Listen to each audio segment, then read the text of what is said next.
हाँ मैं एकदम अच्छी हूँ। तू बता कैसी है? अपना ख्याल रखना।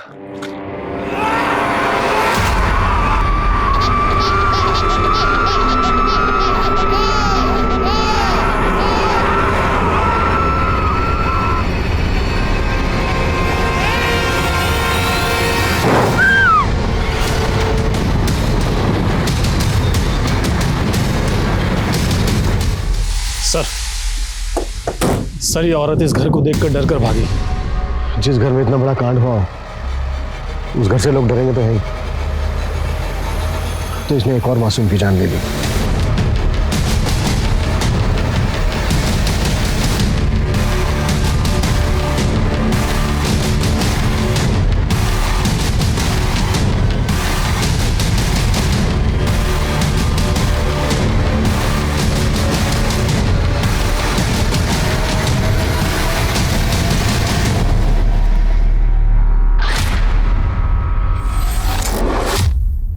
नमस्कार, मैं सोनाली कुलकर्णी। आप सबका स्वागत है क्राइम पेट्रोल सतर्क के आज के केस में। कहते हैं देव और दानव दोनों एक ही इंसान के दो रूप हैं। जहां आम तौर पर इंसान इस कोशिश में रहता है कि अपने परिवार की और अपने आसपास की दुनिया में खुशियां बांट सके, वहीं जब इंसान में पाप, अहंकार और स्वार्थ का वायरस हद से ज्यादा बढ़ जाता है तो वो ना तो खुद खुश रह पाता है और ना ही किसी और को खुश देख पाता है। अभी 2021 की अच्छे से शुरुआत भी नहीं हुई थी कि एक केस ने हर तरफ तहलका मचा दिया। ये केस इतना खौफनाक था कि हर किसी की जुबान पर बस इसका ही जिक्र था। लोगों में डर का माहौल था, लेकिन आखिर ऐसा क्या हुआ था?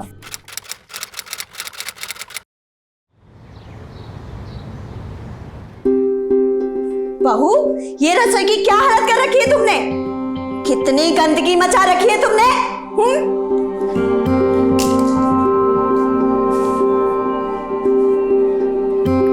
अरे माँ जी, ये रसोई नहीं है, ये तो हमारी किस्मत है।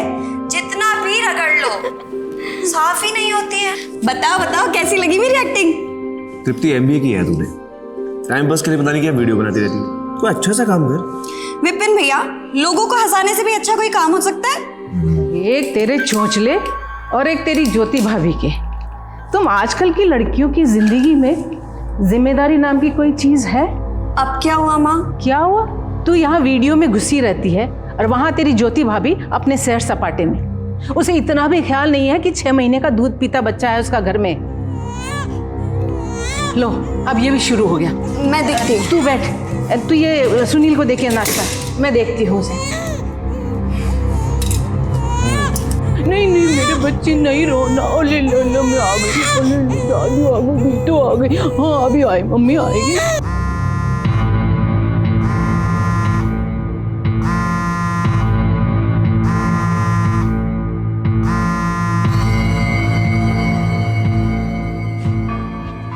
जी माँ जी, आपने कॉल किया था। सॉरी मैं देख नहीं पाई। अरे इतना छोटा बच्चा माँ के बिना कैसे रहेगा? तू है कहाँ? मैं सहेली के साथ हूँ माँ जी, मैं बस आ ही रही हूँ अभी। जी। ससुराल और पति के चक्कर में मेरी जान की जान जा रही है। मन तो करता है सबकी जान दे दो। वो सामान वहां रखो और इकबाल वो सामान चेक कर लो, शाम को डिलीवरी देनी है। ठीक है जी मिश्रा जी। हाँ घर में सब बिल्कुल ठीक है। हाँ ज्योति भी और मुन्ना भी ठीक है। मैं आपको फोन करता हूँ थोड़ी देर में। तू आज टिफिन तू क्यों लेकर आई है? और ज्योति कहाँ है? भाभी मार्केट गई है भैया। और सुन लो हमारी बात, आगे से ना जब भी आप घर से बाहर निकलो तो खाना खा के निकला करो। अरे वो माल की डिलीवरी देनी है ना शाम को, तो बस उसी में बिजी था। हाँ तो वो तो विपिन भैया भी संभाल सकते हैं ना। कुत्ते की दुम की तरह रहोगे ना तुम, टेढ़े के टेढ़े। कितनी बार कहा है मैंने तुम्हें कि मेरे पीछे मंडराना बंद करो। पद्मिनी, मैं तुमसे बहुत प्यार करता हूँ। मुझसे तो बहुत लोग बहुत प्यार करते हैं, तो सबकी गोद में जाके बैठ जाऊं क्या? मैं तुम्हारे बिना नहीं जी पाऊंगा। तो मर जाओ ना यार कहीं जाके। अच्छा है, दुनिया से एक पापी कम होगा। पद्मिनी प्लीज। क्या है यार, कितनी बार कहा है मैंने तुमसे। मेरे पापा को जानते हो ना, पूरे खानदान का ना छोटा छोटा टुकड़ा करके ना मटन चॉप बना देंगी, समझे तुम?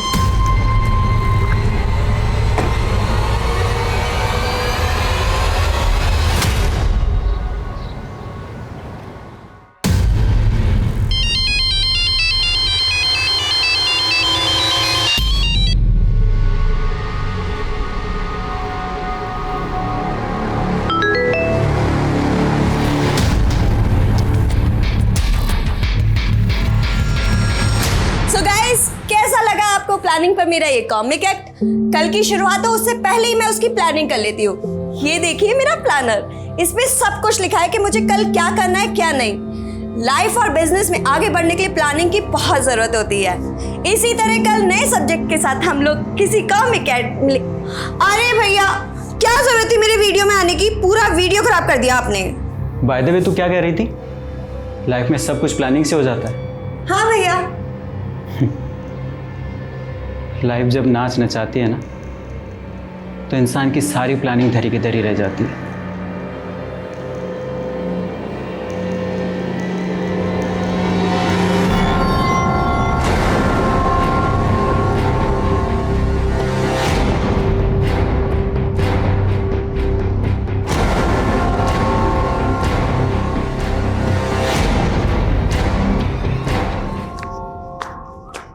सुनील भाई, विपिन भाई, सुनील भाई, विपिन भाई, सुनील भाई,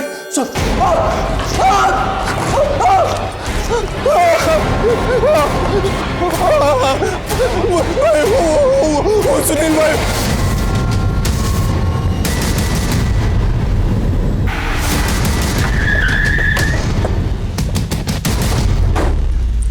पीछे हटिए, पीछे हटिए।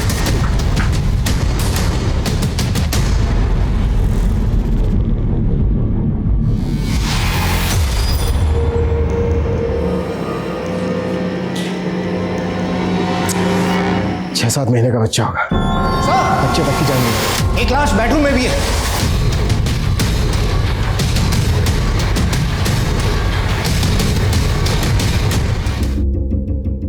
हॉल में उन तीनों की मौत जहर की वजह से हुई है और इनको गला दबा के मारा गया है। लेकिन वो लड़की कैसे बच गई? सर, पड़ोसियों ने बताया कि बाहर जो लड़की बैठी है उसका नाम तृप्ति है।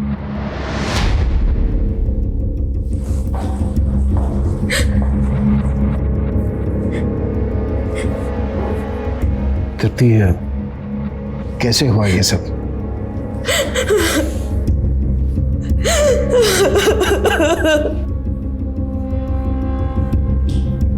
पूजा, है लड़की गहरे सपने में। उसको पड़ोस में किसी के घर बिठाओ, पानी वानी पिलाओ। लगता है इस फैमिली के साथ किसी की गहरी दुश्मनी रही होगी, तभी तो एक 6-7 महीने के बच्चे तक को नहीं छोड़ा। सर, फिर वो जो लड़की है तृप्ति, वो कैसे बच गई? इसका जवाब तो लड़की देगी। इस फैमिली के बारे में पड़ोसियों से बात करते हैं। सर, हमने तो किसी को भी आते जाते नहीं देखा। घर में कौन कौन रहते थे? तृप्ति, तृप्ति की माँ, तृप्ति के 2 भाई सुनील और विपिन, सुनील की पत्नी ज्योति और उनका एक 6 महीने का छोटा बच्चा। अच्छा, इनकी किसी से कोई लड़ाई? हाँ सर, दोपहर में सुनील विपिन पर किसी बात पे बहुत जोर से चिल्ला रहा था। बहुत गुस्सा था वो। भैया, कम से कम खाना तो खा लेते। तुझे मेरी बड़ी चिंता हो रही है? गोडाउन छोड़कर घूमता रहता है। मेरे अकेले का बिजनेस है क्या? तेरे से बात करना ही बेकार है। तू जा, आराम से बैठकर रोटियां तोड़, मैं संभाल लूंगा सारे काम। फैमिली में कोई और है? सर, इनका बड़ा बेटा पंकज, वो अजमेर में रहता है। सर, अभी 15 दिन पहले तृप्ति की सगाई हुई थी। बहुत खुश थे सब लोग।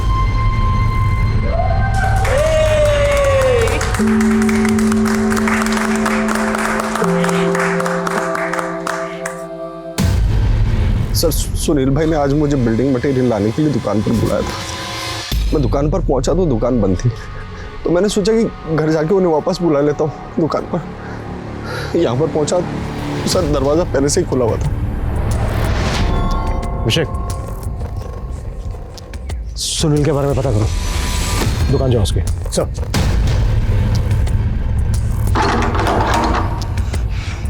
सर, फोर्स एंट्री का भी कोई निशान नहीं है।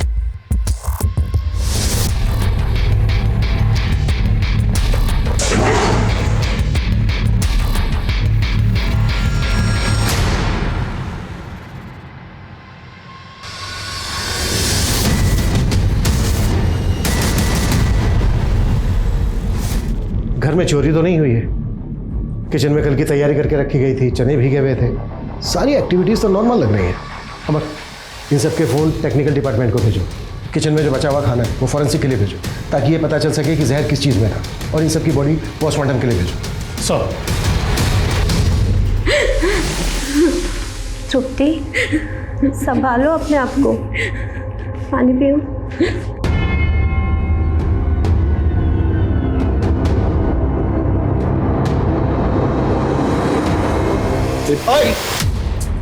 कौन हो तुम? सर मुझे तृप्ति से मिलना था। अभी नहीं मिल सकते, चलो आओ।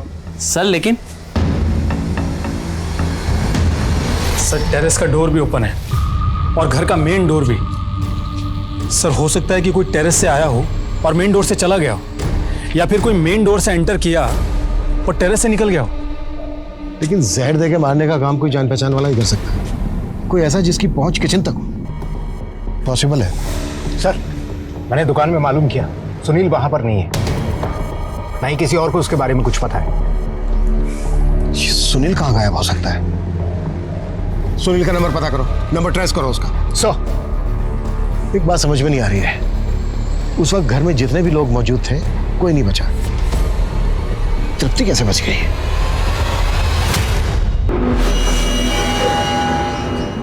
तृप्ति, समझ सकता हूं ये सही समय नहीं है सवाल जवाब करने के लिए, लेकिन आपकी फैमिली के साथ क्या हुआ, किसने किया, ये जानने के लिए हमें आपकी मदद की जरूरत होगी। प्लीज मदद कीजिए हमारी। हमें ये बताइए कि एग्जैक्टली हुआ क्या था?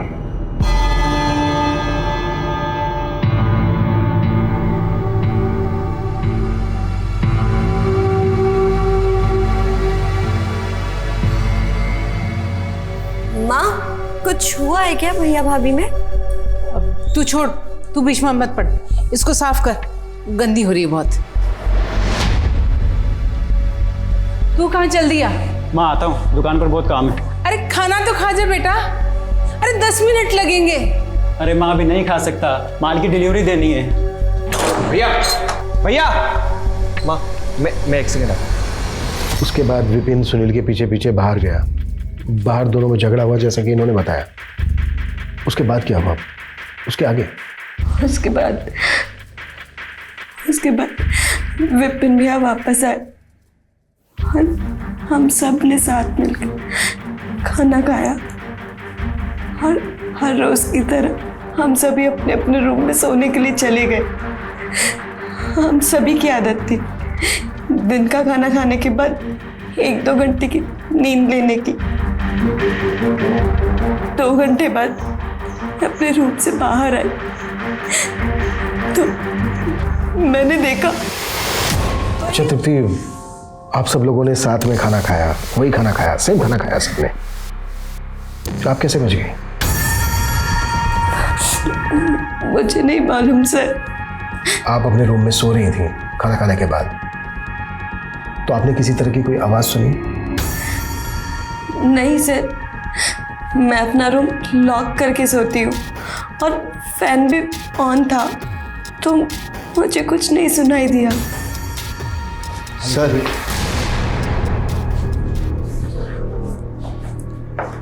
सर, बाहर कोई तृप्ति से मिलने आया था, अपने आप को इसका रिश्तेदार बता रहा था। जैसे ही मेरा ध्यान बटा, पता नहीं कहाँ चला गया सर। उम्र क्या थी? यही कोई 25-26 साल। तृप्ति, क्या आपसे कोई मिलने आया था, 25-26 साल का था, बता सकते हो कौन हो सकता है वो? मुझे नहीं मालूम सर, मैंने तो किसी को भी नहीं देखा।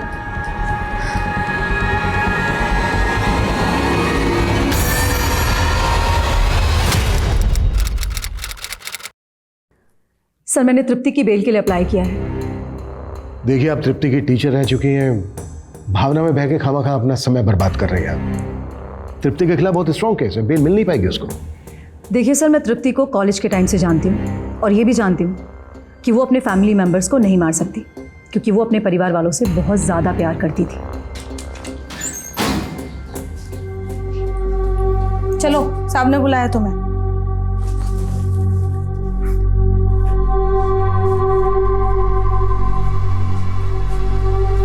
मैं जानती हूँ कि तुमने कुछ नहीं किया है तृप्ति, लेकिन आपके और मेरे मानने से क्या होता है? कानून तो मुझे गुनहगार मानता है ना, और मेरे अपने भी मुझे गुनहगार मानते हैं, और क्या फर्क पड़ता है? मेरी फैमिली तो वापस नहीं आ सकती ना। Tripti, I am really sorry for your family, पर मैं तुम्हें इस कलंक के साथ जीने नहीं दूंगी। बस तुम मुझे ये बताओ कि कहीं तुम पर कोई दबाव तो नहीं है ना? सर मैं आपके सारे पैसे लौटा दूंगा, मेरे पास पाई पाई का हिसाब है। प्लीज़ मुझे थोड़ी सी और मोहलत दे दीजिए। हाँ, मैं मानता हूँ कि मैं 1 साल से यही कहता आ रहा हूँ, बस मुझे थोड़ा सा और समय दे दीजिए प्लीज़। मैं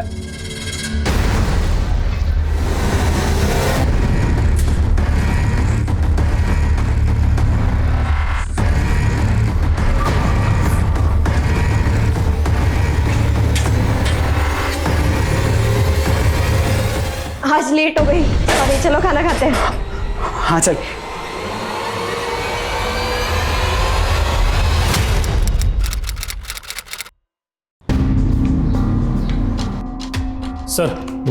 सर मैंने सुनील के हिसाब किताब की डायरी चेक की।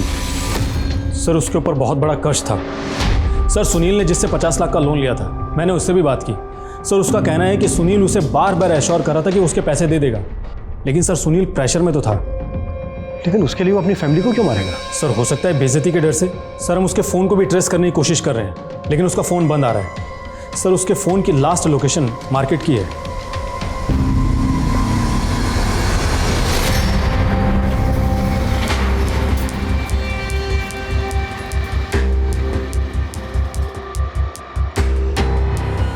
सर मैं पंकज सिंह, निर्मला देवी का बेटा, सुनील सिंह और विनी सिंह का बड़ा भाई। सर मुझे बड़ी साहब से मिलना है सर। मैं नहीं जानता सर सुनील कहाँ है, उसने मुझे कोई फ़ोन नहीं किया सर। फैमिली की किसी के साथ कोई दुश्मनी? दुश्मनी तो नहीं सर, किसी से नहीं। मैं तो अजमेर में रहता हूँ और मेरा तो यहाँ आना जाना भी कम होता है। हाँ, पिछले 15 दिन पहले मैं आया था तृप्ति की सगाई में।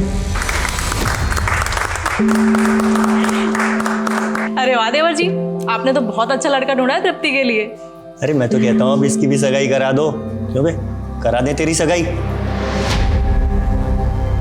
फैमिली में कोई तनाव?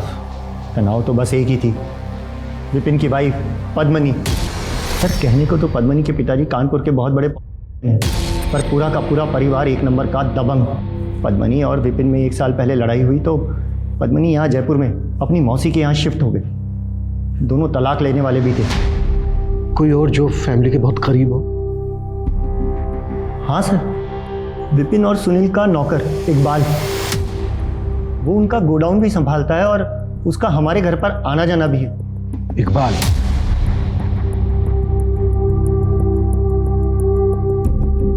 इकबाल के बारे में किसी ने कोई जिक्र नहीं किया और उस वक्त वहां पर सब लोग मौजूद थे, लेकिन इकबाल का कहीं अता पता नहीं था। इस इकबाल के बारे में पता करो। और एक बात, तृप्ति के अलावा वहां पर सबकी मौत हुई, लेकिन तृप्ति ने ना तो कुछ सुना ना कुछ देखा। मुझे लगता है तृप्ति हमसे कुछ छुपा रही है। सर एक काम करते हैं, इस तृप्ति को कस्टडी में ले लेते हैं और अच्छे से पूछताछ करते हैं। अभी नहीं, फिलहाल तृप्ति के खिलाफ हमारे पास कोई सबूत नहीं है। अभी के लिए तृप्ति को तृप्ति के भाई के पास ही रहने दो, लेकिन नजर रखो उस पर। तब तक हम तृप्ति के मंगेतर से मिलते हैं। Yes sir. सर हमारी अरेंज मैरिज होने वाली थी, पर तृप्ति ज़्यादा बात नहीं करती थी। मैंने तुम्हें यहाँ के लिए इसलिए बुलाया क्योंकि शादी से पहले मैं तुम्हें जानना चाहता था। पूरी उम्र निकल जाती है, लेकिन इंसान को जान नहीं पाता। वेल, शादी हो रही है हमारी, बहुत मौके मिलेंगे एक दूसरे को जानने और समझने के। तृप्ति एक पढ़ी लिखी मॉडर्न लड़की थी, उसके मुंह से इस तरह की बातें सुन के तुम्हें कुछ अजीब नहीं लगा? ऐसा नहीं लगा कि वो शादी से खुश नहीं है? नहीं सर, मुझे लगा वो शर्मीली है।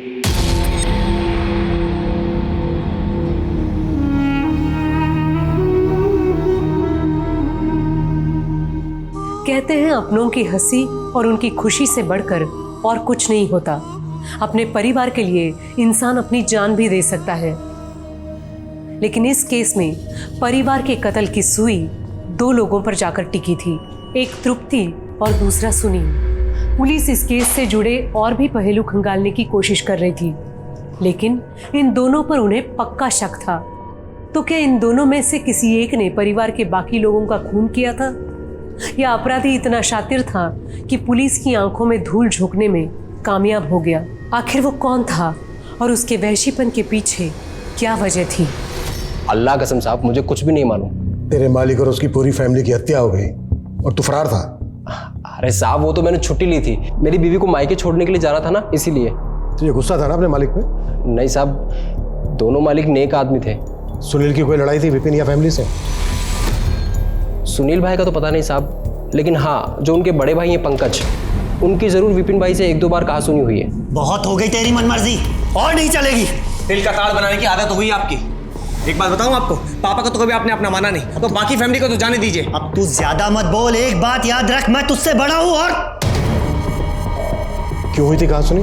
ये मुझे नहीं मालूम साहब। सर इस इकबाल ने तो शक की सुई वापस बड़े भाई पंकज पर ही घुमा दी।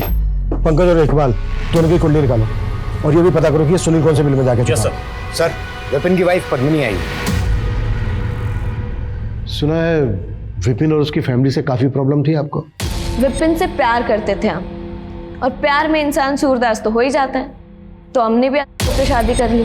लेकिन शादी के कुछ समय बाद जाके हमें पता चला कि उसका परिवार कितने पुराने ख्यालात का है। और हम ना हमारे पापा की प्रिंसेस है। हमारे पापा ने ना हमें आज तक किसी भी चीज़ के लिए रोका टोका नहीं, और उस घर में हर बात पे झिक झिक झिक झिक झिक झिक, तो बस छोड़ दिया हमने। घर पे गन भी रखती थी आप? हाँ तो लाइसेंस है उस गन का हमारे पास, और वो गन हमारे पापा की है। आप लोग शायद जानते नहीं है हमारे पापा कितने बड़े आदमी हैं। अच्छा, तो क्या वो इतने बड़े आदमी हैं कि एक पूरे के पूरे परिवार को ही खत्म कर दे? क्या मतलब है आपका?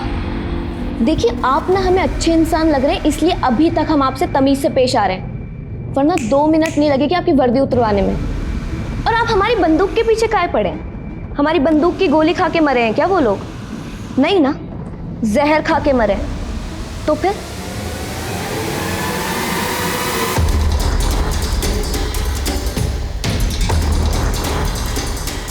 हमारे पीछे ना गोल गोल घूमना बंद करो, वरना पापा से कह के ना पूरे खानदान को मरवा देंगे और किसी को पता भी नहीं चलेगा, समझे तुम?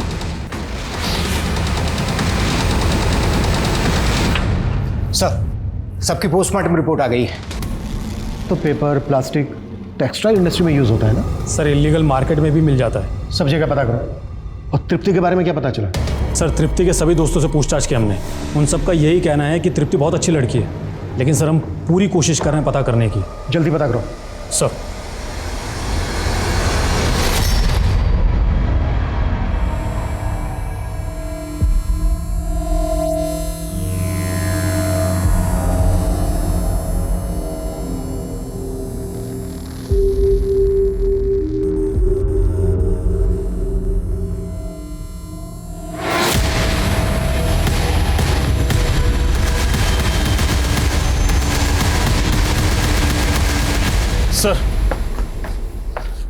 सर घर में छानबीन के दौरान मुझे ये डायरी मिली। सर मैंने इस डायरी को पढ़ा, थोड़ा अजीब लगा है सर। आप मेरे दिल की आवाज हो बाबा। कहना क्या चाह रहे हैं? आप मेरे कान में फुसफुसाते हैं, मुझे सही राह दिखाते हैं, क्या है ये सब?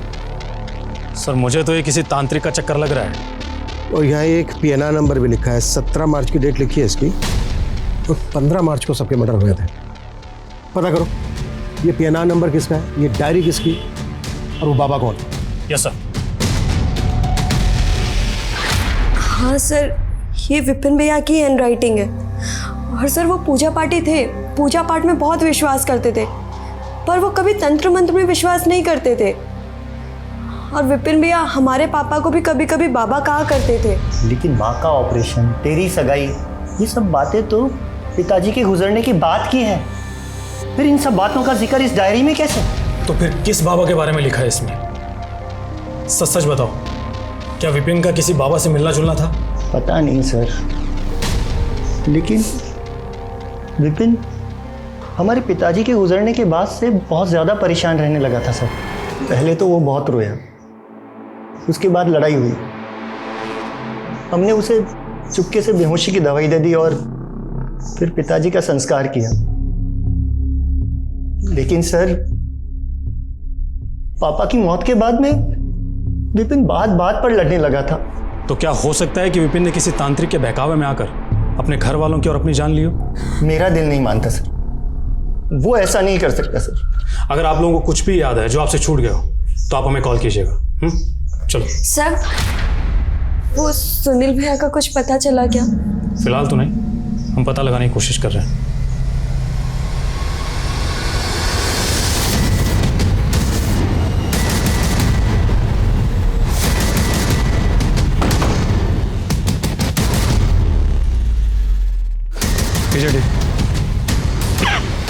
बॉडी की हालत देख के लग रहा है जैसे मर्डर हुए काफ़ी समय हो गया।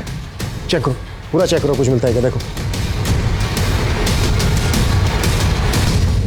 ये जगह किसकी है? सर ये तो सुनील भाई और विपिन भाई ने मिलकर ली थी। सर सुनील को तो हम ढूंढ ही रहे थे, अब तो वो भी मर चुका है। और मर्डर हुए भी 6-7 दिन हो गए। सर जिस दिन बाकी फैमिली वालों का मर्डर हुआ था उस दिन शायद। बॉडी को तुरंत पोस्टमार्टम के लिए भेजो। Okay sir. Excuse me sir. Hello, क्या? ओके सर, टेक्निकल डिपार्टमेंट से फ़ोन था, उन्होंने तृप्ति के सेल का डाटा रिकवर कर लिया है और सर उनका कहना है कि तृप्ति का किसी धीरेन्द्र नाम के आदमी से अफेयर चल रहा था। हाँ, तृप्ति और मेरा अफेयर चल रहा था, लेकिन 1 साल पहले हमारा ब्रेकअप हो चुका है सर। जब तृप्ति अपनी पड़ोसन शीतल के घर थी, तू याद आना मिलने? जी, जैसे ही मुझे पता चला कि तृप्ति की फैमिली के साथ कुछ हुआ है तो मैं परेशान हो गया था, तो बस मिलने चला आया। तो फिर मिला क्यों नहीं? भाग क्यों गया था? सर वहाँ इतनी अफरा तफरी और भीड़ थी कि मौका ही नहीं मिला। तेरा गोडाउन भी उसी मार्केट में है ना जहाँ पे सुनील का है? सर लेकिन इससे कुछ साबित तो नहीं होता ना, वहाँ मार्केट में तो कितने लोगों के गोडाउन है। सर सुनील की प्रिलिमिनरी पोस्टमार्टम रिपोर्ट और खाने के सैंपल्स की फॉरेंसिक रिपोर्ट आ गई है। सुनील की मौत भी से हुई थी? नहीं सर सुनील का मर्डर गला दबाकर किया गया था, और वो भी उसी दिन जिस दिन बाकी फैमिली मेंबर्स के मर्डर हुए। इनफैक्ट सर सुनील की मौत बाकी फैमिली मेंबर की डेथ से 1 घंटे पहले ही हो गई थी। और फूड फॉरेंसिक रिपोर्ट क्या कहती है? सर उनका कहना है कि खाने में नहीं, लड्डू में था।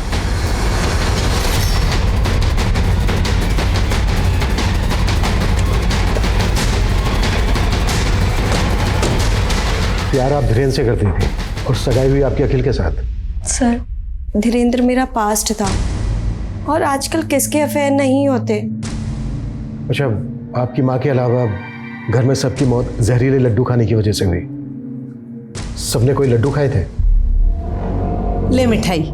मुझे नहीं खानी माँ। खा ले, तेरी शादी होने वाली, फिर कहाँ खिला पाऊंगी इतने प्यार से। ठीक है, रख जाओ। वही लड्डू होंगे सर। तो आपने नहीं खाए लड्डू? नहीं सर, वो मैंने टॉयलेट में फ्लश कर दिए थे। क्यों? आपने वो लड्डू फ्लश क्यों किए? खाए क्यों नहीं? सर मेरी शादी होने वाली थी और अखिल ने पहले ही बोला था कि शादी में मोटी ना लगूं, इसलिए मैं डाइटिंग कर रही थी और माँ को भी मना नहीं कर सकती थी, तो माँ से मैंने वो लड्डू रखवा लिए, पर उनके जाने के बाद मैंने वो लड्डू टॉयलेट में फ्लश कर दिए। लड्डू आए कहाँ से थे? सुनील भैया लेकर आए थे।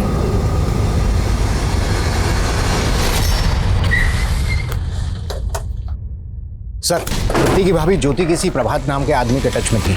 मैंने प्रभात का 1 साल का कॉल रिकॉर्ड चेक किया, दोनों के बीच दिन रात बात होती थी। उठा लो उस प्रभात को। सर। हाँ, मैं ज्योति भाभी को जानता था। दरअसल मैं उन्हीं के गांव का, इसलिए अक्सर बात होती रहती थी। तो एक शादीशुदा औरत से रात के 12-1 बजे तक बातें करता था? सर वो ज्योति भाभी प्रेगनेंसी के टाइम पे बहुत ज़्यादा इमोशनल रहती थी, उन्हें अपने मायके की याद आती थी, और मैं रात में देरी से सोता हूँ, इसलिए वो जब भी रेस्टलेस या लोनली फील करती थी तो मुझे फ़ोन करती थी।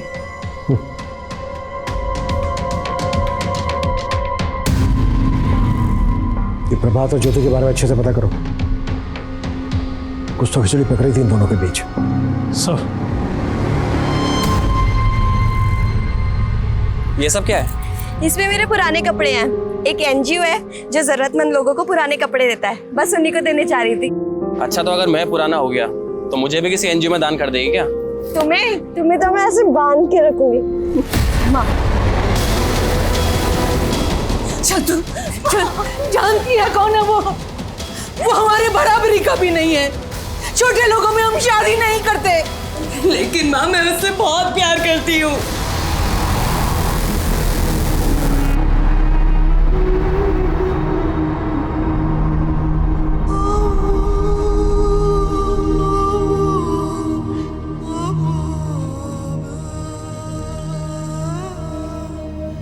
सर, विपिन की दुकान के आगे एक शमशान है और वहाँ पर एक तांत्रिक रहता है। वहाँ के आसपास के लोगों का कहना है कि विपिन अक्सर वहाँ पर आता जाता रहता है।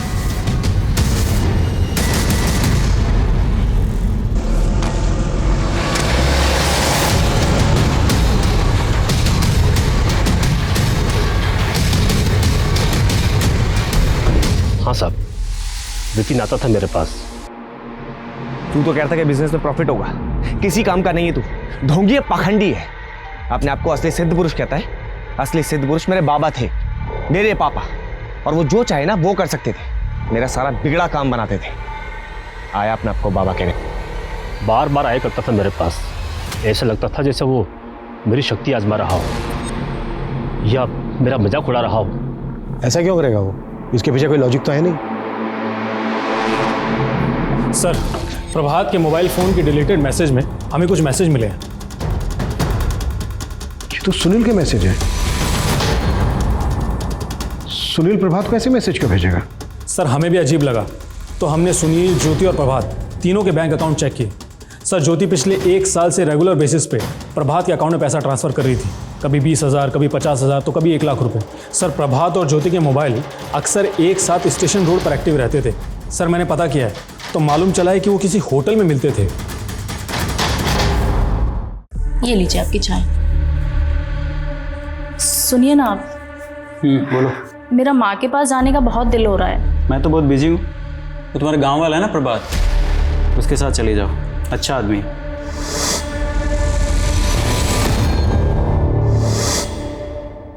क्या बात है? वो प्रभात, मुझे कुछ ठीक नहीं लगता है। वो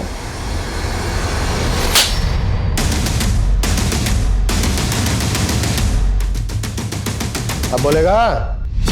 वो सर, ज्योति भाभी अच्छी लगती थी मुझे। पता नहीं कहाँ से सुनील भाई को हमारे बारे में पता लग गया। तो तुम ज्योति पर बुरी नज़र रखते हो? नहीं भैया, मैं तो बस वो। देखो, मैं यहाँ तुम्हें डांटने नहीं आया हूँ, बल्कि मदद मांगने के लिए आया हूँ।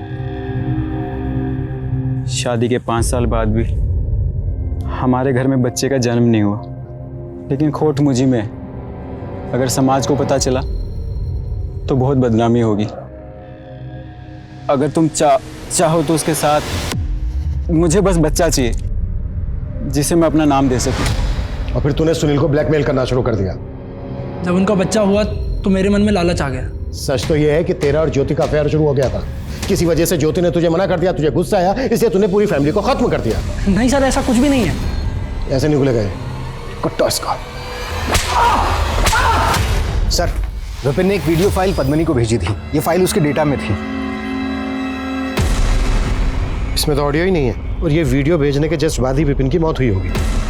और सर, डायरी में जो पीएनआर था वो पद्मनी के रिजर्वेशन का था। हाँ, हम पुणे जा रहे थे अपनी बहन के पास, लेकिन तभी ये कांड हो गया और आपने हमें शहर के बाहर जाने के लिए मना किया। उस दिन विपिन ने तुम्हें वीडियो कॉल किया था और एक वीडियो भी भेजा था। इसमें क्या नई बात है? वो हमें रोज फोन करता है हमें मनाने के लिए। क्या था उस वीडियो में? पता नहीं सर, उसमें कोई आवाज नहीं थी। वीडियो कॉल पे बात क्या हुई थी तुम्हारी उसके साथ? पता नहीं सर, उसे कैसे पता चल गया कि हम पुणे जा रहे हैं, तो उसने रोकने के लिए फोन किया था। लेकिन सर, हम आपको बता रहे हैं कि आप खामखा हम पे शक कर रहे हैं। ये सारा किया धरा है ना तृप्ति का है। मुझे लगता है पता नहीं हमसे। जब हम तृप्ति के घर के आसपास वारदात के दिन की सीसीटीवी फुटेज चेक कर रहे थे तो एक फुटेज में हमें तृप्ति दिखी। ये रही फुटेज। ये तो उसी दिन की फुटेज है, लेकिन तृप्ति का कहना है कि मिठाई सुनील लेकर आया था। सर, हमें यह भी पता चला है कि वारदात के एक दिन पहले सुनील की धीरेन्द्र से लड़ाई भी हुई थी। हाँ सर, हमारी लड़ाई हुई थी। तुम मेरा साथ दोगी ना तो मैं सब कुछ ठीक कर दूंगा। मैं भी तुमसे बहुत प्यार करती हूँ, तुम्हारे साथ रहना चाहती हूँ, पर मैं कुछ नहीं कर सकती। देखो तृप्ति, तुम मेरे बिना रह नहीं सकती। क्या कर रहे हो तुम? भैया भैया छोड़ो उसे। ये गुस्सा आया और तूने गुस्से में तृप्ति के साथ मिलकर सबको खत्म कर दिया। सर मैंने कुछ नहीं किया। ये जो मिठाई लेकर जा रही है ना तृप्ति, इसी में मिला हुआ था जहर। सर मुझे इसके बारे में कुछ नहीं मालूम। तूने साथ दिया उसका, तुम दोनों ने साथ में मिलकर किया है ये सब। हाँ सर, मैं मानती हूँ कि वो मिठाई का डब्बा मैं ही घर लेकर गई थी, पर वो मिठाई का डब्बा घर ले जाने के लिए मुझे सुनील भैया ने ही बोला था जब मैं उन्हें लंच बॉक्स देने गई थी। भैया ये टिफिन यहाँ पर रखा है, खा लेना। अरे सुन, ये मिठाई ले जा, घर पे सबको दे देना, ठीक है? चल बाय। तुमने जो कहानी सुनाई वो सच नहीं है, सच मैं तुम्हें बताता हूँ। तुम धीरेन्द्र से प्यार करती थी, लेकिन तुम्हारे घर वालों ने तुम्हारी सगाई जबरदस्ती अखिल के साथ करवाती। तुम्हें इस बात पे गुस्सा आया, तुमने 15 दिन तक वेट किया। फिर 15 दिन वेट करने के बाद तुमने धीरेन्द्र के साथ बहुत अच्छे से प्लानिंग की। तुम घर पे लड्डू लेकर आई, उन लड्डुओं में तुमने जहर मिलाया। तुम्हारे सुनील भैया जैसे ही घर से बाहर गए, तुमने धीरेन्द्र को इन्फॉर्म किया। धीरेन्द्र ने उनका पीछा किया और दुकान पर जाकर उनका मर्डर कर दिया, और फिर दुकान का दरवाजा बाहर से बंद कर दिया। फिर तुमने वो जहर वाले लड्डू अपने पूरे परिवार को खिलाए, लेकिन तुम्हारी माँ ने वो लड्डू नहीं खाए। क्यों? क्योंकि उनको डायबिटीज थी, इसलिए तुमने अपनी माँ को गला दबा के मार डाला और तुमने अपने टेरेस का दरवाजा खुला रखा ताकि पुलिस को गुमराह किया जा सके। नहीं सर, ये सब झूठ है। यही सच है। नहीं सर, ये सब झूठ है, मैंने ऐसा कुछ भी नहीं किया। आप मेरा यकीन मानिए, मैंने ऐसा कुछ भी नहीं किया। सर अगर ये सारा खेल तृप्ति और धीरेन्द्र का है, तो फिर विपिन की लिखी उस डायरी का क्या? देखो, उस डायरी से कुछ प्रूफ तो होता नहीं है। मुझे लगता है वो डायरी पुलिस को भटकाने के लिए लिखी गई है। एक काम करो, डायरी में जो हैंडराइटिंग है पता करो वो वाकई में विपिन की है या फिर किसी और की है। Yes sir. विपिन के डायरी में मिली हैंडराइटिंग को उसके गोडाउन में रखी फाइल्स की हैंडराइटिंग से मिलाया गया। डायरी में विपिन की ही हैंडराइटिंग थी, लेकिन उस डायरी में लिखी बातों का इस केस से कोई मतलब ही नहीं दिख रहा था। जहां एक तरफ पुलिस को ऐसा लग रहा था कि उन्होंने इस केस की गुत्थी सुलझा ली है, वहीं दूसरी तरफ तृप्ति के मोहल्ले के लोगों के दिलों में डर घर कर चुका था। अपना ख्याल रखना।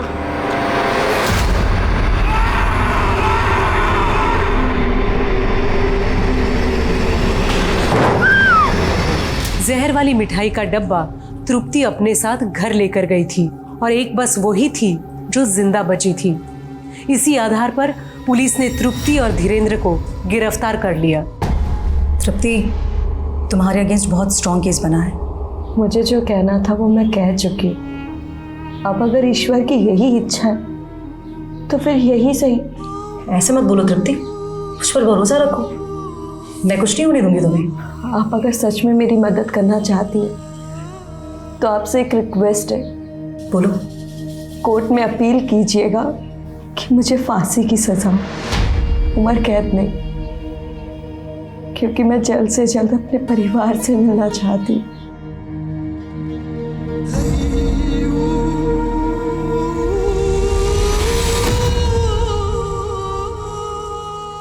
क्या बात है सर? अमर, कहीं हमसे कोई चूक तो नहीं हो रही? कोई गलती तो नहीं कर रहे हैं? सर आप भी उस तृप्ति की बातों में आ गए। लड्डू ना खाने का उसने क्या एक्सक्यूज दिया था, याद है ना आपको? याद है, लेकिन किसी भी बेगुनाह को सजा नहीं मिलनी चाहिए। अमर, इस केस से जुड़े जितने भी लोग हैं सबकी कुंडली एक बार और निकालो, और वो लोग जिन जिन लोगों के कांटेक्ट में थे उनका इतिहास भी चाहिए मुझे। कुछ भी छूटना नहीं चाहिए। Yes sir.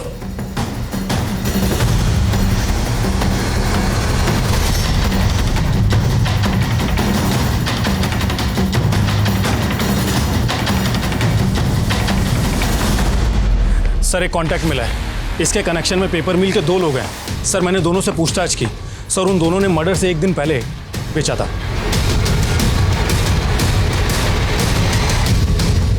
साहब, मुझे तो उस विपिन ने कहा था। बाबा, मेरी पत्नी को वापस लाना है। मेरे पूरे परिवार से गुस्सा होकर वो चली गई है। सबकी आत्मा की शुद्धि करानी है। तुम कहना क्या चाहते हो? मेरे बाबा ने कहा है, सपने में आकर मेरे कान में सफेद जहर दूंगा तो सबकी आत्मा सफेद होगी। तुम हत्या करोगे? नहीं नहीं, मरेंगे नहीं, सिर्फ आत्मा साफ होगी। साहब, उसने मुझे बहुत से पैसों का लालच दिया था, कहा कि मरेंगे नहीं। मुझे लगा कि बस जरा सा जहर चटाएगा, इसीलिए मैंने उसे जहर लाकर दे दिया। साहब, उसकी पत्नी को सब मालूम था। सर उसने मुझे वीडियो कॉल किया था। तुम्हें कितनी बार बोला है ना कि हमें कॉल मत किया करो, समझ में नहीं आता तुम्हें? तुम समझ क्यों नहीं रही? मैं तुमसे बहुत प्यार करता हूँ। देखना चाहती हो कितना?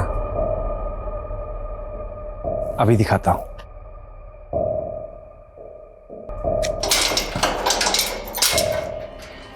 अरे इतना काम पड़ा है, क्यों बुलाया? भैया वो ना कुछ प्रॉब्लम चल रही है। उसने फिर एक एक करके सबको मार दिया।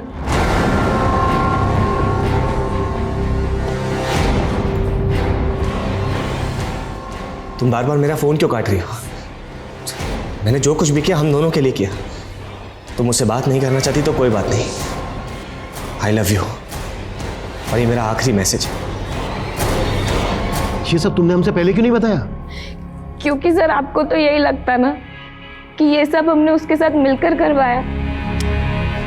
तुम्हारी इस बेवकूफी की वजह से एक निर्दोष, एक मासूम लड़की को सजा मिल सकती थी। मैंने अपने करियर में हर तरह के केसेस देखे, क्रिमिनल की साइकोलॉजी को बहुत अच्छी तरह से समझता हूं मैं, लेकिन किसी अंधविश्वास में आकर अपने पूरे परिवार की जान ले लेना, ये कभी नहीं समझ पाऊंगा। तृप्ति, हमारी वजह से जो आपको तकलीफ हुई है उसके लिए आई एम सॉरी बेटा।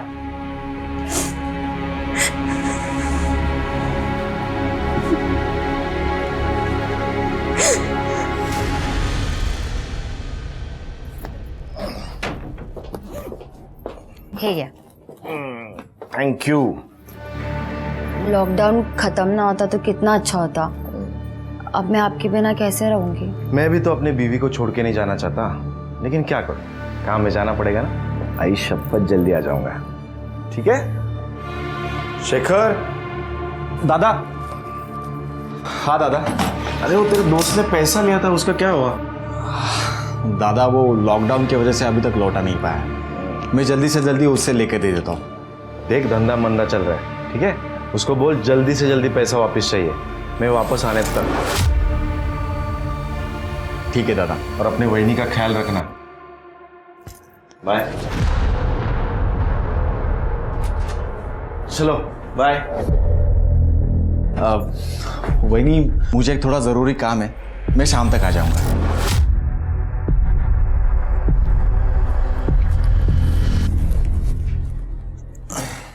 बाय।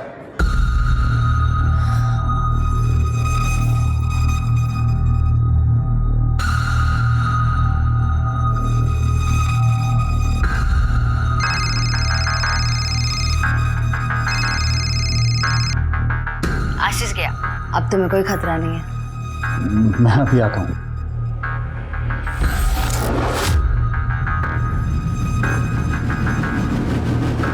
मेरे भाई का घर तोड़ के क्या अपना घर बचा रहेगा?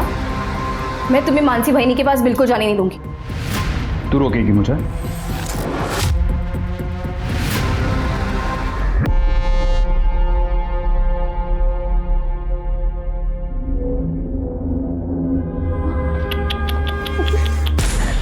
अरे रे रे रे, कितना मारा है तुझे? अच्छा, मैं ना मलहम लगा देता हूँ।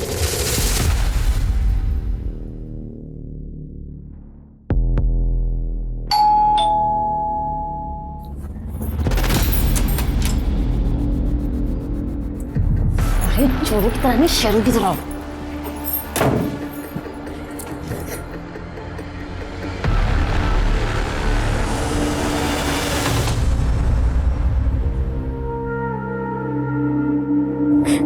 तब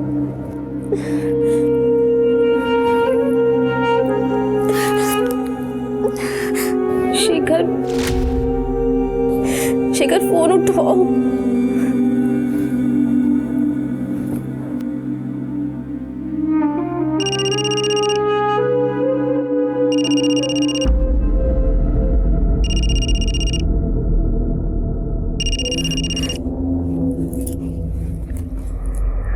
हेलो हेलो नम्रता, क्या क्या क्या हुआ? तुम रो क्यों रही हो? कुछ नहीं हुआ, मैं ठीक हूँ। मुझे कुछ ठीक नहीं लग रहा है, सच सच बताओ क्या हुआ है? सुधीर, योगेश फिर से मानसी वाहिनी के पास चला गया है। मेरी जिंदगी बर्बाद हो गई है। मुझे कुछ समझ में नहीं आ रहा, मैं क्या करूं? तुम परेशान मत हो, मैं आ रहा हूँ तुमसे मिलने। नहीं नहीं सुधीर, तुम यहाँ मत आना, वरना किसी ने तुम्हें यहाँ पे देख लिया ना, मेरी परेशानियां और भी बढ़ जाएंगी। अरे मुझे कुछ नहीं सुनना, और सुनो मैं तुम्हारे घर के पीछे आ रहा हूँ, तुम बाहर आ जाना मुझसे मिलने, ठीक है?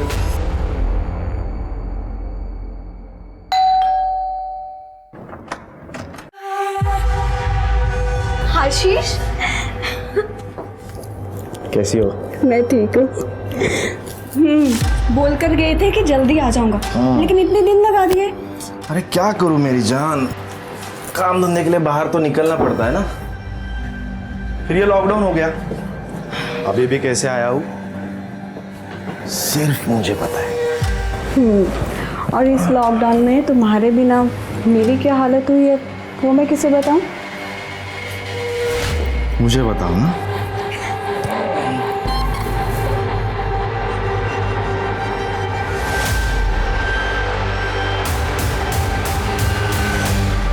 रिश्ता कोई भी हो, भरोसा और सुरक्षा का विश्वास ही उस रिश्ते को विश्वसनीय बनाता है। जहां ज्यादातर लोग अपने संबंधों को पूरी सच्चाई और ईमानदारी से निभाते हैं, तो वहीं अपने शातिरपने में माहिर कुछ लोग खुद को सबसे बड़ा हितैषी दिखाते तो हैं, लेकिन मौका मिलते ही भरोसा तोड़ने से नहीं चूकते। अब इस केस को ही ले लीजिए। पति पत्नी के रिश्ते में बंधे आशीष और मानसी ने एक दूसरे को अंधेरे में रखा। एक दूसरे के प्रति उनका भरोसा अवैध संबंधों की हवस की भेंट चढ़ गया। लेकिन क्या उस हवस की चादर को ओढ़कर वे जिंदगी भर छिपे रह पाएंगे?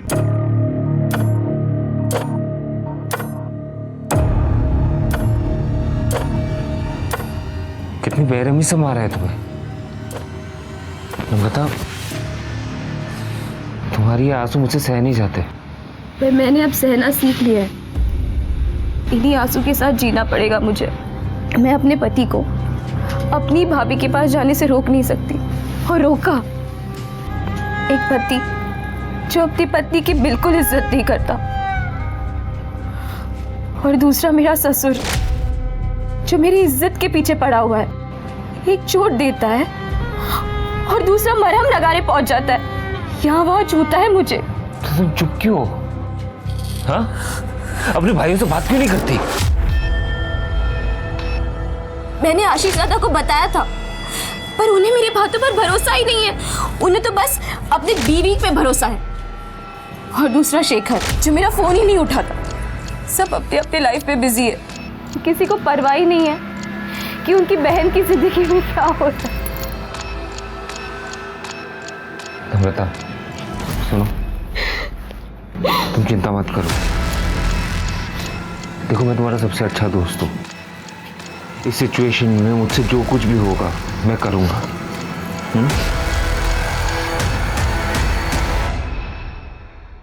आ नहीं सकते थे, फोन तो कर ही सकते थे ना। अरे हाँ, वो इस मक्कर का भी फोन अभी आना था। कौन है? एक दल्ला है, बिजनेस राइवल। हम लोग जो और बाकी कंपनियों को माल बेचते हैं ना, उसमें से कमीशन खाता है ये। मेरी ईमानदारी की वजह से इसका बिजनेस चौपट हो गया है। हेलो आशीष भाऊ, ऐसी भी क्या नाराजगी? फोन तो उठाओ कम से कम। वैसे भी तुमने मुझे घर पर बैठने को मजबूर कर दिया है, ऊपर से लॉकडाउन ने मेरी कमर तोड़ दी है। देखो भाऊ, अकेले खाओगे तो हजम नहीं कर पाओगे। क्या मतलब? मतलब ये कि एरिया बांट लेते हैं। तुम्हारा बिजनेस तुम करो और मुझे भी अपना कमा के खाने दो। औकात से ज्यादा खाने वाले का पेट ना ऐसे ही फटता है। कहीं ऐसा ना हो कि वक्त फिर से करवट बदले और तुम धप से मुंह के बल आगे रहो। फालतू की धमकी देना बंद कर, समझा ना? तूने खुद अपने लालच और बेईमानी की वजह से तेरा धंधा डुबाया है। मान ले कि तेरा इस धंधे में टाइम खत्म। किसका टाइम खत्म हुआ और किसका शुरू होगा, ये तो वक्त ही बताएगा।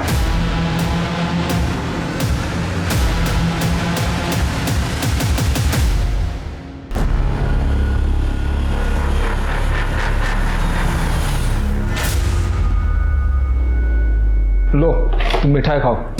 मिठाई? अरे क्या महेश, तूने खरीदे शेयर्स की हालत क्या देखा ना बाजार में, सब गिर रहे हैं और तू मिठाई खिला रहे। केदार भाऊ, मेरी कुंडली से शनि की 7.5 हमेशा के लिए दूर हो गई है। अब मैं अपना पुराना बिजनेस फिर से शुरू करने जा रहा हूँ। तुम मिठाई खाओ, मिठाई खाओ। ठीक है ठीक है। और रही बात शेयर्स की, तो तुम्हारे खरीदे हुए शेयर्स तो बड़ा उछाल मार रहे हैं। केदार भाऊ, तुम्हारी जिंदगी में कोई उछाल नहीं आ रहा। महेश, मेरी जिंदगी में बहुत जल्द उछाल आने वाला है। तो जानता है, मेरा बेटा योगेश नम्रता को, मेरी बहू को आए दिन मारते रहता है। अब उसकी बेरुखी से तंग आकर वो जल्द ही मेरी बाहों में आने वाली है। ये बात अब इस बात पर तू मिठाई खा ले। कौन आ गया?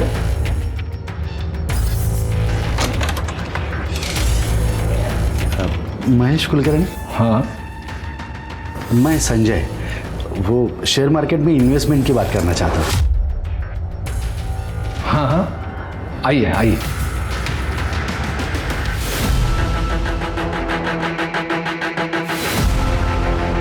रुको रुको, इधर रुको। ये तो मेल बॉडी है, हो सकता है इसका गला दबा कर मारा हो इसे, लेकिन इसको यहाँ मारा गया है और या कहीं और मार के यहाँ लाया है। सर, आपका शक सही निकला, गला दबाकर ही मारा गया था। ये देखिए, पीएम रिपोर्ट में मेंशन है कि उसकी मौत 29 जून को दिन में 11:30 से 12:30 के बीच में हुई है। और सर, उसके पहले उसके साथ सेक्सुअल एक्टिविटीज़ भी हुई हैं। तो ये औरत के चक्कर में तो ये मर्डर नहीं हुआ? सर, लग तो ऐसा ही रहा है। सर, बॉडी की डिटेल से कोई मिसिंग कंप्लेंट मैच नहीं हुई है और जहाँ ये लाश मिली वहाँ रोड के अलावा और कोई आबादी नहीं है, इसलिए कोई डिटेल्स नहीं मिल पाई। ठीक है, इस मर्डर केस की इन्वेस्टिगेशन शुरू कर दो और फोटोग्राफ आसपास के पुलिस स्टेशन में सर्कुलेट कर लो और बॉडी का डीएनए टेस्ट भी करवाओ। ठीक है सर।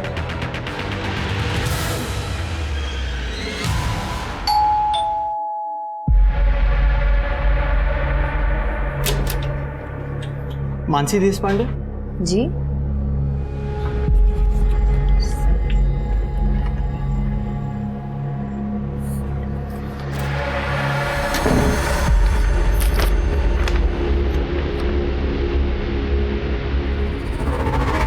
क्या? आशीष का डेथ सर्टिफिकेट? हे भगवान, ये क्या हो गया? आशीष! वही क्या है? हे भगवान!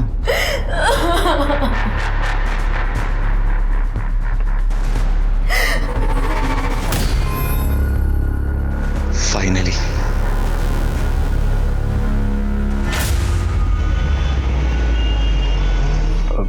ठीक है, मैं बोल देता।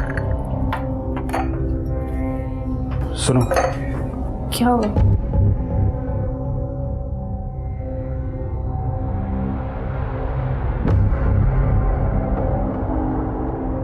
आशीष दादा नहीं रहे अब।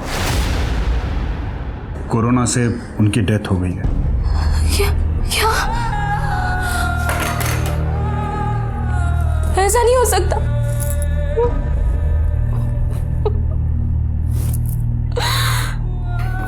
संभालो अपने आप को। अब वैसे भी हमारे रास्ते का कांटा तो निकल ही गया ना। मैं तुमसे तलाक देके मानसी से शादी कर लूंगा।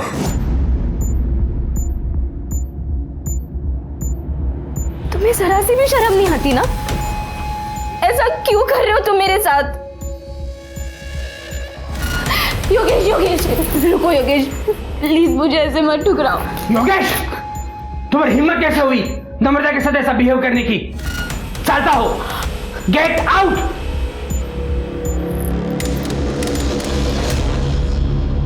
नम्रता, उठ जा। अरे उठ, उठ, उठ। देख, तो चिंता क्यों करती है तू?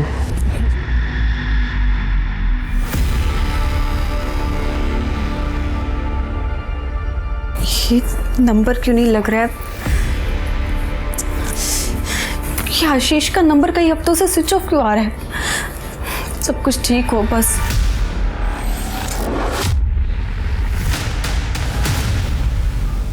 मानसी बहनी, प्लीज मेरा घर मत तोड़ो। योगेश को छोड़ दो। देखना अमृता, तू अपने पति को नहीं संभाल पाई तो इसमें मेरी क्या गलती है? मतलब तू सीधे से नहीं मानेगी?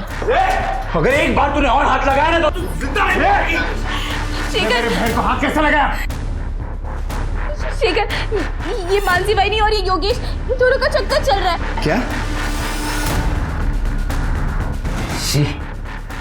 सोचा भी नहीं था तुम लोग इतना गिर सकते हो। मानसी भाई, अरे थोड़ी तो शर्म करो।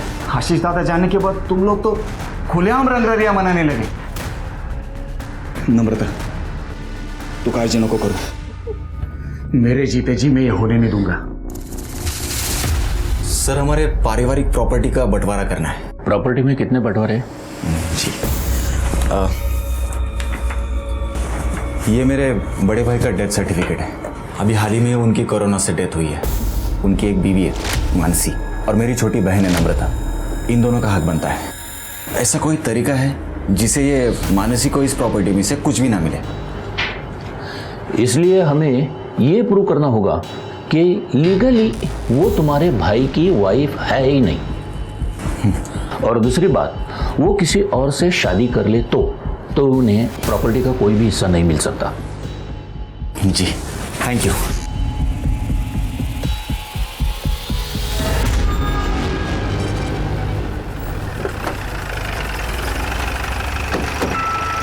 सर, आपने जो डीएनए रिपोर्ट मंगाई थी वो आ गई। सर एक मिनट। हेलो, एडवोकेट सलागरे बोल रहा हूँ। केड़कर साहब से बात हो सकती है? हाँ एक मिनट सर, मेरे साथ ही हैं। सर आपके लिए। हेलो। हाँ नमस्कार केड़कर साहब, एडवोकेट सलागरे बोलते हैं। हाँ नमस्कार साहब, बोला बोला। अभी शेखर नाम का लड़का आया था मेरे पास प्रॉपर्टी के बंटवारे का केस लेकर। उसके भाई की डेथ हुई है। सर्टिफिकेट में death of cause is corona ऐसे लिखा है। ये सर्टिफिकेट मुझे नकली लग रहा है। अच्छा, एक काम करना सलागरे साहब, वो सर्टिफिकेट और वो आदमी की डिटेल्स श्रीकी के मोबाइल पे सेंड कर दो। सर भेज देता हूँ मैं। Okay, thank you. आया? हाँ सर, आ गया। एक काम करो, ये स्वाति को फॉरवर्ड कर दो और स्वाति को बोलो पता करे ये फेक है और ओरिजिनल। सर।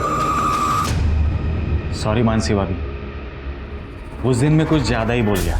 अगर योगेश को ही नम्रता के साथ नहीं रहना है तो मैं क्यों कुछ ज़बरदस्ती करूं? और आप दोनों को भी शादी करनी है तो मुझे कोई प्रॉब्लम नहीं है।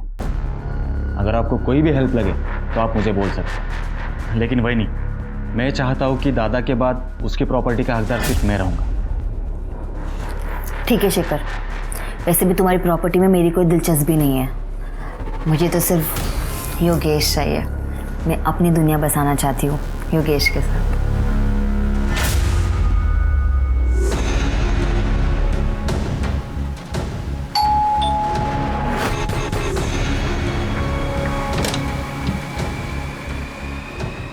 आशीष, आइए ना।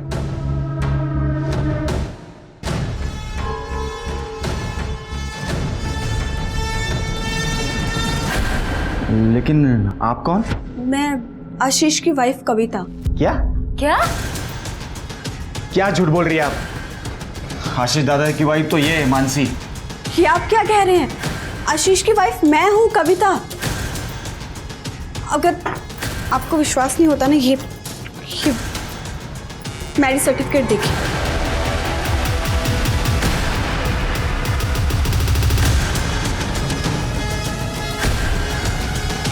और ये सर्टिफिकेट तो आपकी शादी के भी पहले का है।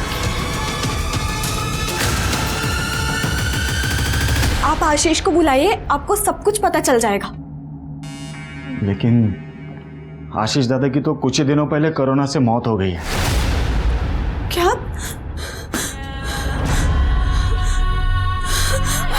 आशीष?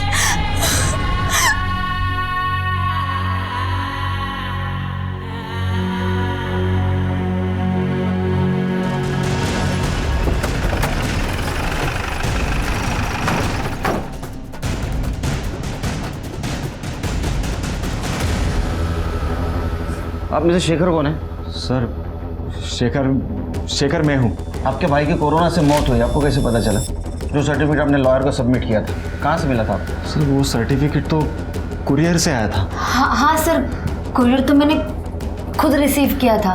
रखो। ये यही था? हाँ सर, सर्टिफिकेट तो यही था। ये फेक है क्या? मैं जानती थी यहाँ कुछ ना कुछ तो गलत हो रहा है। आप?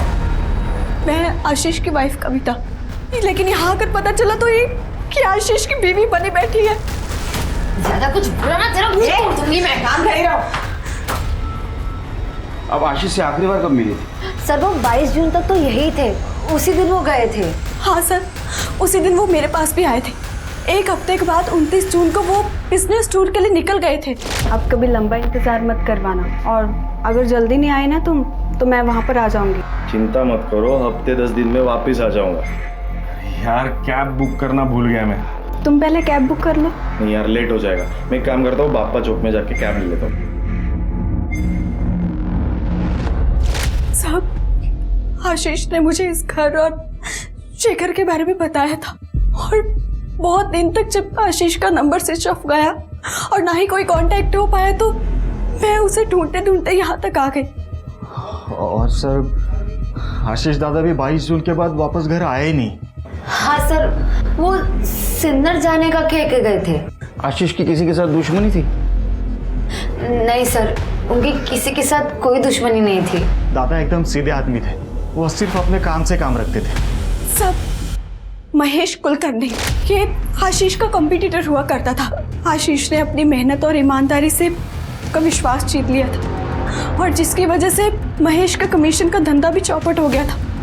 और फिर एक दिन उसने आशीष को फोन पर धमकी भी दी थी कि ऐसा ना हो कि वक्त फिर से करवट बदले और तुम धप से मुंह के बल आगे रहो। फालतू की धमकी देना बंद कर, समझा ना?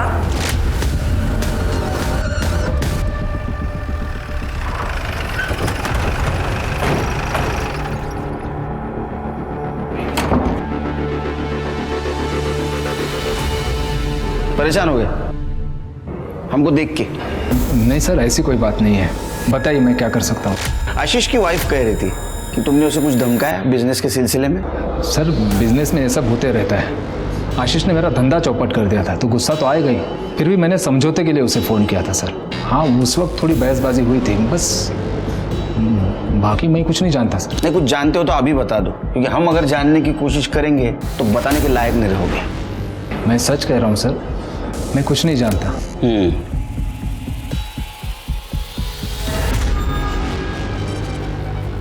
सर मुझे तो इस शेखर का ही हाथ लग रहा है, क्योंकि प्रॉपर्टी के बंटवारे को लेके वो डायरेक्ट लॉयर के पास चला गया। सर ये बात कुछ हजम नहीं हो रही है। लेकिन आशीष को मार के शेखर को ज्यादा कुछ नहीं मिलता, क्योंकि आशीष के मरने के बाद उसकी प्रॉपर्टी तो उसकी वाइफ को मिलने वाली थी।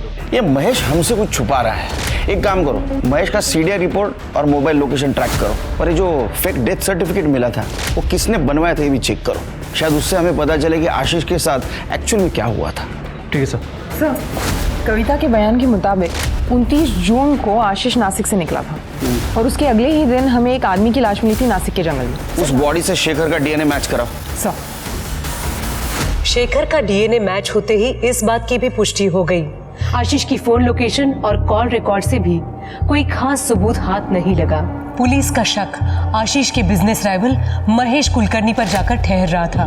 दूसरी तरफ पहले ही अपने पति से मिले धोखे से दुखी नम्रता अपने भाई शेखर के विश्वासघात से हिल गई थी, जो योगेश की शादी मानसी से करवाने की हिमायत कर रहा था। मानसी तो पहले से ऐसी थी, मगर अब तो शेखर भी। मानसी और योगेश को जो करना है वो करेंगे नम्रता, लेकिन अब जब शेखर भी इस गंदे खेल में शामिल हो गया है, मुझे लगता है तुम्हें यहाँ से कहीं दूर चले जाना चाहिए, नहीं तो तुम्हारी जान को खतरा हो सकता है। पर मैं जाऊंगी कहाँ? मैं तुम्हें कहीं एक सुरक्षित जगह पे लेके जा सकता हूँ, अगर तुम्हें मुझ पे भरोसा है तो। कैसी बात कर रहे हो सुधीर? एक तुम ही तो जिस पर मेरा भरोसा बचा है। ठीक है, कल मैं आता हूँ तुम्हें लेने, तैयार रहना। संजय जी, मैंने आपके लिए कुछ अच्छी कंपनी के शेयर सिलेक्ट किए हैं, अगर इन्वेस्ट करना हो तो पैसे लेके आ जाइए। महेश जी एक्चुअली क्या है, वो जो शेयर्स के लिए पैसा रखा था ना वो कहीं और खर्च हो गया। अब इंतज़ाम करने को कम से कम 1 हफ्ता लग जाएगा। कोई बात नहीं, जब इंतज़ाम हो जाए तो बता दीजिएगा। जी।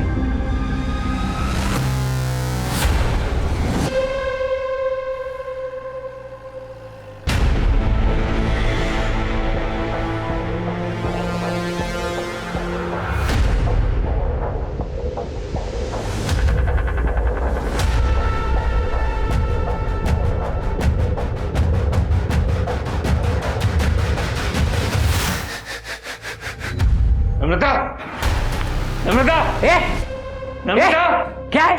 कहाँ घुस रहा है तू? कहाँ घुस रहा है तू? नम्रता का है? मुझे क्या पता? कल रात से घर पर नहीं है वो। तुम्हें पता होगा ना, तू तो आशिक है उसका। बता कहाँ छुपा के रखा है उसे? मुझे नहीं पता नम्रता कहाँ पे है। तो किसी और के साथ भाग के। सच सच बता नम्रता कहाँ है? तुम लोग उसे बहुत परेशान करते हो, मुझे पता है। कहाँ छुपा के रखा है? कहाँ छुपा के रखा है? हिम्मत कैसे हुई तेरे मेरे बाबा को हाथ लगाने की? हाँ, हिम्मत कैसे हुई? छुपा के रखा है, मैं उसे ढूंढ के निकालूंगा, मैं बोल रहा हूँ। अरे जा जा, नम्रता जहाँ भी होगा ना, मैं पता लगा के रहूंगा। चल निकल, नम्रता कहाँ? चल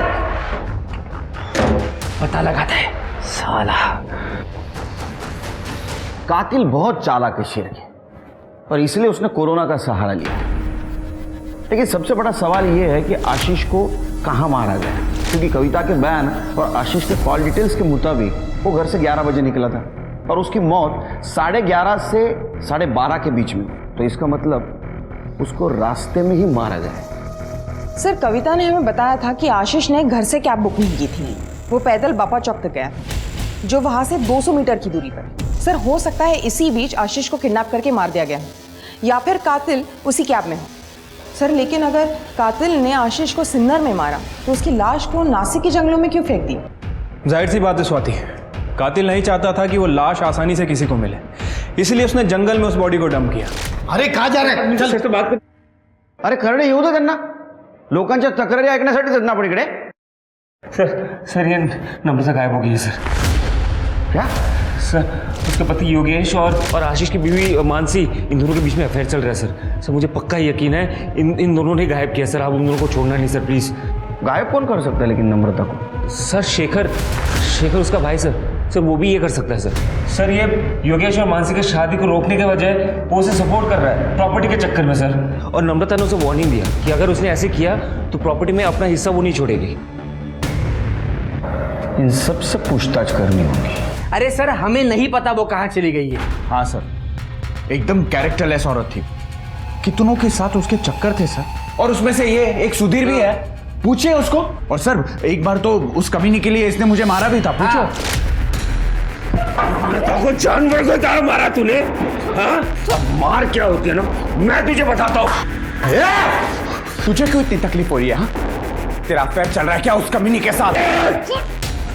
तेरे जैसा नहीं समझा, और ना ही वो मानसी की तरह है कि पति होने के बावजूद यहाँ मुंह मारे। तो तुम लोग कर रहे हो। अगर नम्रता को कुछ भी हुआ ना तो मैं तुम लोगों को छोड़ूंगा नहीं। एक तरफा ही सही, लेकिन मैं उससे बहुत प्यार करता हूँ। छोड़ मुझे, छोड़ूंगा नहीं। अरे सर ये झूठ बोल रहे, उसका कोई चक्कर किसी के साथ नहीं चल रहा था। हाँ मैं मानता हूँ कि मेरा एक तरफा प्यार था उसके लिए, हम दोनों बहुत अच्छे दोस्त थे सर, इसलिए उसने मुझे सब कुछ बताया कि कैसे वो उसे मारता था और इसका ये बाप उसे मलहम लगाने चक्कर में उसको मोलेस्ट करता था सर उसे लगा कि वो इस घर में सुरक्षित नहीं है, उसको मेरी मदद की जरूरत थी। उससे पहले कि मैं उसे कोई सेफ जगह पे लेके जाऊं, इन लोगों ने उसे गायब कर दिया सर। अरे झूठ बोल रहा है सर, खोटा बोलते हैं। ये खुद उसको भगाने के चक्कर में था और अब हम पर आरोप कर रहा है अभी। हाँ सर मैं झूठ नहीं बोल रहा हूँ सर, मेरी बात मानिए सर। आप मुझ पर कैसे इल्जाम लगा सकते हैं सर? आशीष को ढूंढने के लिए आई हूं मैं यहाँ। और तू, तेरा भाई मरा नहीं और तू वकील के पास चला गया, अजीब नहीं लगता तुझे? सबसे ज्यादा शक ना तुम दोनों के ऊपर है। एक सीधा सीधा उगल दे वरना डंडा मार के उगलवाऊंगा। सर मैंने कुछ नहीं किया, मुझे सच में कुछ पता नहीं। सर हमें जितना पता था आपको बता तो दिया, वो सर्टिफिकेट भी कोरियर से आया था। सर अभी तक इस नम्रता की सीडीआर से कुछ खास पता नहीं चला। 31 जुलाई से इसका फोन स्विच ऑफ है और अभी तक स्विच ऑफ ही है। सर हो सकता है कि नम्रता अपने हस्बैंड के साथ घर से भागी हो, या फिर कोई उसे जबरदस्ती करके ले गया हो सकता है कि मानसी और योगेश भी इसमें इन्वॉल्व हो। अरे शेखर? हाँ सर, इस शेखर को भी इग्नोर नहीं कर सकते हैं क्योंकि वो प्रॉपर्टी के लिए कुछ भी कर सकता है। और हमें सुधीर ने बताया था कि नम्रता अपना हिस्सा शेखर से मांग रही थी। सर वो नम्रता का पता चल गया सर, उसने मुझे 1 घंटे पहले फ़ोन किया था। उन लोगों ने उसे गोल चौक में किसी महेश कुलकर्णी के घर पे बंद करके रखा है सर मैं वहाँ पे गया था लेकिन वहाँ पे कोई था नहीं। इस केस में महेश कुलकर्णी का नाम बार बार आ रहा है, तो आशीष और उसके बहन से बदला लेने का मामला तो नहीं। एक काम करो, सुधीर को जिस नंबर से कॉल आया था उसके डिटेल्स निकालो, इस महेश कुलकर्णी को जल्द से जल्द पकड़ना होगा। चलो।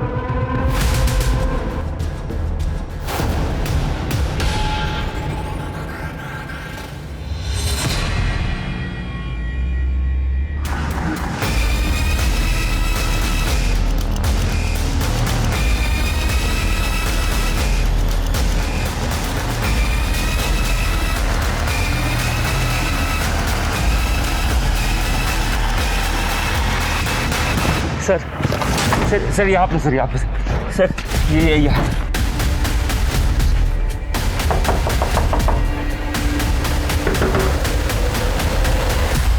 मैं जब आया था तब बंद था सर। सर ये शायद महेश का फोन है जिससे नम्रता ने सुधीर को कॉल किया। सर महेश मिल गया। क्या रे खुश हो गया ना तू? भाई बहन को मार के तेरा बदला पूरा हो गया? सर आशीष और नम्रता को मैंने नहीं मारा है। हाँ मैं नम्रता को यहाँ ले आया था पर केदार के कहने पर। देख मेरी बहू नम्रता घर से भागने की तैयारी में है। वैसे मेरे बेटे योगेश ने तो उसे जिंदगी से निकाल ही दिया है। अब उसको किसी सुरक्षित जगह की तलाश है। इस स्थिति में उसके भाई का दुश्मन मतलब तू तेरे उस वाले घर से सुरक्षित और कौन सी जगह हो सकती है? उसके बाद में केदार के घर पहुंचा। केदार ने नम्रता को पहले ही बेहोश करके रखा था। फिर मैंने नम्रता को गाड़ी में डाला और यहाँ ले आया। सर उसके बाद मैंने और केदार ने इन सबको कस्टडी में ले लो। चलो चल बॉडी को पोस्टमार्टम के लिए भेज दो और सीसीटीवी रहेगा तो उसका फुटेज कलेक्ट करो। सर अरे साहब वो महेश झूठ बोल रहा है। एक नंबर का की इंसान है वो। हमेशा औरतों के पीछे पड़ा रहता है। हमारे घर में आता जाता रहता था। और आपको बताया था मैंने नम्रता हमारी बहू, उसका चाल चलन ठीक नहीं था। इतनी सफाई देने की जरूरत नहीं। सबका कैरेक्टर सर्टिफिकेट है मेरे पास।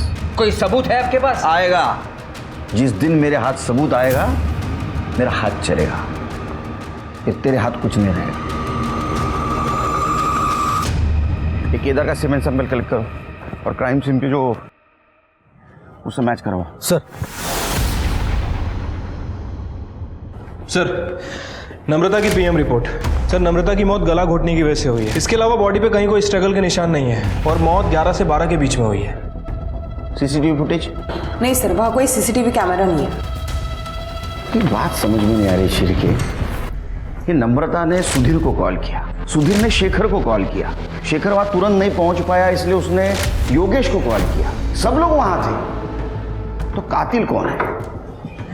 सर ये महेश के मुताबिक केदार को पता था कि नम्रता कहाँ है, लेकिन इस वक्त ये दोनों मर्डर से भी इनकार कर रहे हैं। नहीं शिरके मुझे किसी पे भरोसा नहीं क्योंकि आशीष और नम्रता दोनों का मर्डर सेम तरीके से हुआ है। सर हमें शेखर ने बताया था जब उसने योगेश को कॉल किया था तब वो आशीष के घर पे ही था। हो सकता है मानसी या कविता ने उनकी बात सुन ली हो। और वैसे कविता पर शक करने के लिए बहुत सारे रीजंस हैं। आशीष के मरने के बाद वो उसकी लीगल वाइफ है तो शेखर जैसे ही प्रॉपर्टी पर उसका इक्वल दावा बनता है। सर मैंने नम्रता को नहीं मारा है। और सर मैं भी इस बारे में कुछ नहीं जानती हूँ। उस दिन नेटवर्क इशू होने की वजह से योगेश बाहर गया था सुधीर से बात करने के लिए और जब योगेश अंदर आया तो उसने मानसी को बताया और मानसी ने मुझे बताया कि किसी ने नम्रता का किडनैप कर लिया है। हाँ सर ये सही कह रही है।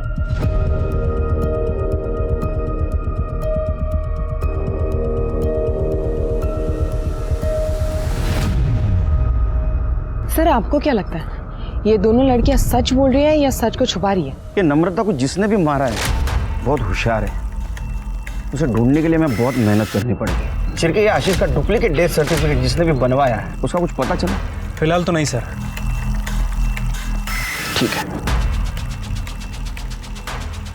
शिरके तुमने एक चीज पॉइंट आउट की। खिड़की के बाहर 2 रस्सी के टुकड़े लटक रहे थे और बीच का हिस्सा गायब था। ये नम्रता को भी रस्सी से घोट के मारा गया है ना? हाँ सर। क्या ऐसा तो नहीं कि ये रस्सी उसके लिए यूज की गई हो? पॉसिबिलिटी तो है सर। एक काम करो फॉरेंसिक टीम को बुला। हम लोग कातिल के बहुत नजदीक पहुंच गए हैं। जल्दी। ठीक है सर। सर एक मिनट। हेलो ठीक है सर। क्राइम सीन पे जो मिले थे और उसके अंदर जो सीमेंट था वो केदार के सीमेंट से मैच कर रहा है। बोला था ना तेरे को जिस दिन हाथ सबूत लगेगा मेरा हाथ उठेगा। सच बोल। मुझे मत मारिए। मैं सब बताता हूँ। मैं मानता हूँ कि मेरी बुरी नज़र थी मेरी बहू पर। महेश जो कुछ भी बोला बिल्कुल सच बोला। ये नम्रता को किडनैप करने का प्लान मेरा ही था लेकिन मैं सच बोल रहा हूँ। मैंने उसे नहीं मारा सर। तूने अभी आधा सच बोला है। तूने एक औरत को मॉलेस्ट किया है। एक औरत तुझे मारेगी। स्वाति इसको इतना मारो ये सच बोले। सर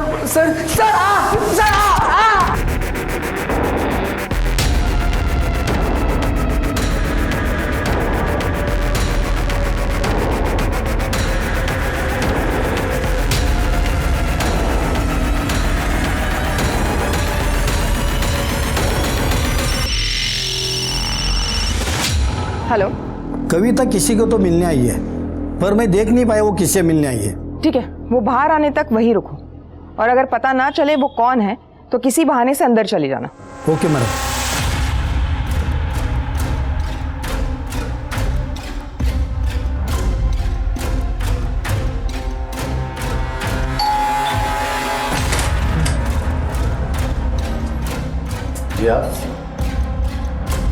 इलेक्ट्रिसिटी डिपार्टमेंटमधून आलोय, तुमच्या मीटरचं रीडिंग घ्यायचं आहे।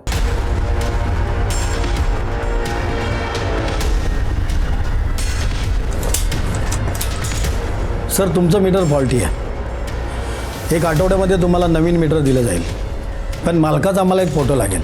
मेरे पास में फोटो नहीं है सर, ती आमच्याकडे सुविधा आहे, तुम्ही जरा मास्क खाली करा। सर ये वो आदमी है जिससे कविता मिलने गई थी। इसकी कुंडली निकालो। सब।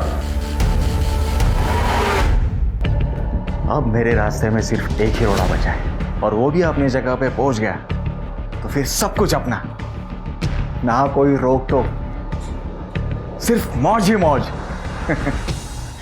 ठीक है सर, कविता जिस आदमी से मिलने गई थी उसकी डिटेल्स निकालिए। वो कविता का ही मामा है, संजय, इसी शहर में रहता है। सर, आशीष का जिसने फेक डेथ सर्टिफिकेट बनाया था उसका पता चल गया, ये उसका फोटो है। करडे ने जो फोटो भेजी तो दिखा। सब। ये दोनों फोटो तो एक ही आदमी के हैं।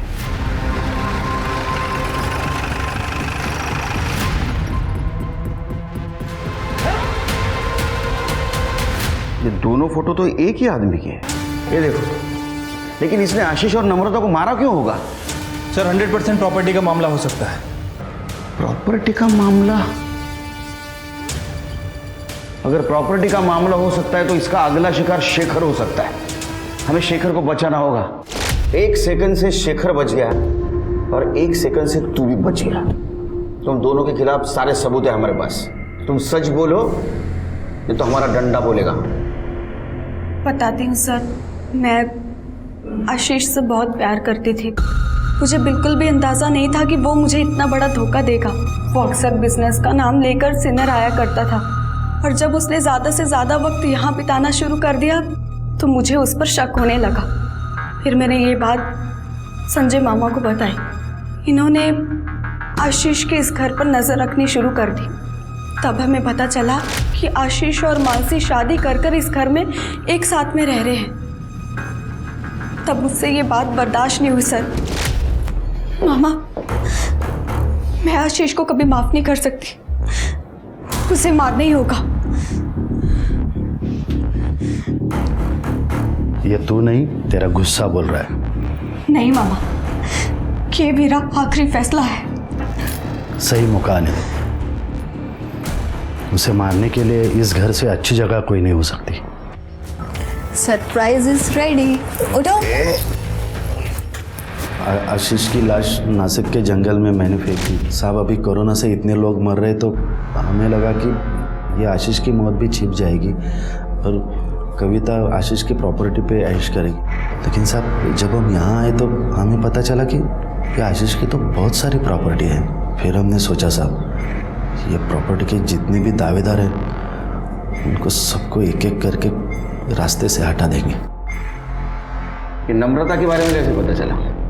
वो मैं इनके घर पे नज़र रख रहा था ना साहब, तो वो शेखर ने योगेश को फ़ोन करके नम्रता के किडनैप होने की बात बोली, तो वो बात मैंने सुन ली क्योंकि मैं वहीं पे छुप के खड़ा था। गोल चौके के पास। और क्या नाम बताया? महेश कुलकर्णी। पक्का नम्रता वहाँ मिलेगी?